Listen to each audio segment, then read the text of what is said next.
O vice-presidente americano J.D. Vance visitou hoje a Groenlândia em meio às falas de Donald Trump sobre anexar a ilha aos Estados Unidos. Durante essa agenda, Vance criticou a Dinamarca, dizendo que o país não fez um bom trabalho para manter o território a salvo da Rússia e da China. A Groenlândia é um território dinamarquês autônomo. Nossa correspondente Mariana Janjacamo fala com a gente direto de Washington. Mariana, boa noite.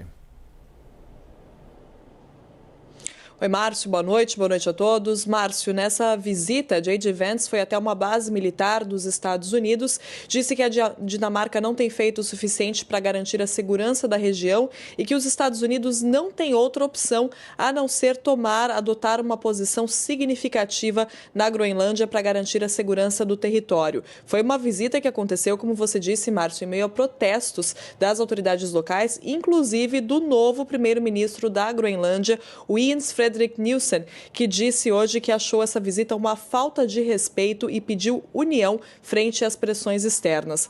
Agora, Márcio, essa visita foi uma visita que mudou de cara ao longo do tempo. O planejamento dessa viagem mudou bastante. A princípio, seria uma viagem da esposa do vice-presidente dos Estados Unidos, a Usha Vance.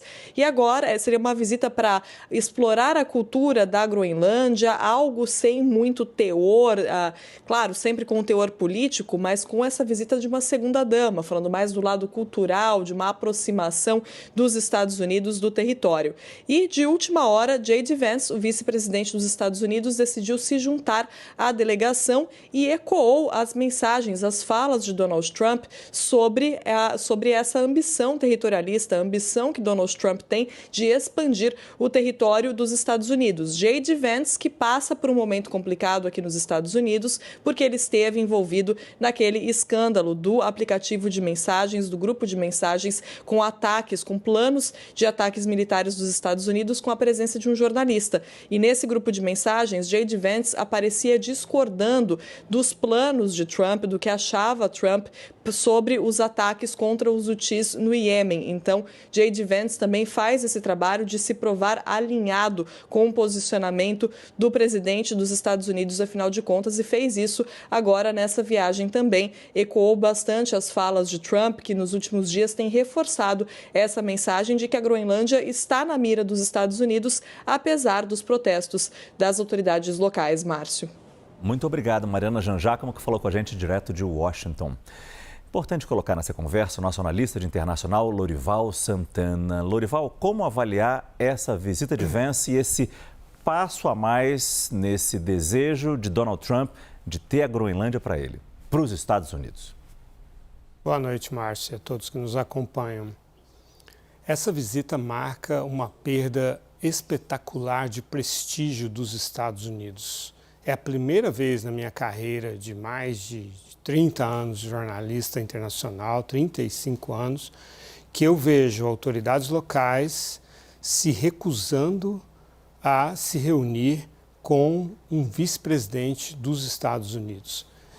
Os assessores de imprensa do J.D. Vance ofereceram reuniões, encontros com as autoridades da Groenlândia que disseram "thank you, but no thank you". Não queremos nos encontrar com esse personagem.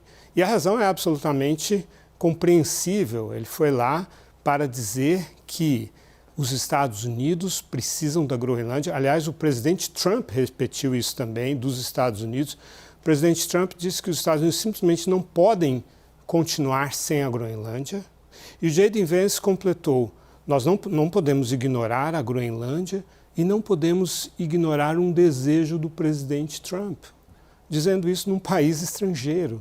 Dizer isso nos Estados Unidos já seria a expressão de um poder imperial absolutamente incompatível com uma democracia. Mas ok, ele é o vice-presidente. Mas dizer isso num outro país, num outro território, cuja eleição recente já foi influenciada por essa projeção de poder agressiva dos Estados Unidos, que, por causa disso, os habitantes da Groenlândia, que são apenas 50 mil pessoas, votaram num candidato que é mais pró-independência, embora num processo gradual, mas de independência em relação à própria Dinamarca, que dirá dos Estados Unidos, que não tem ligação com a Groenlândia. E esse fenômeno vai se expandir, já está se expandindo por outros países. No Canadá também, a gente já falou da influência, né, que essa agressividade dos Estados Unidos, esse desejo de anexar o Canadá, tem tido sobre a eleição por lá, que pode acontecer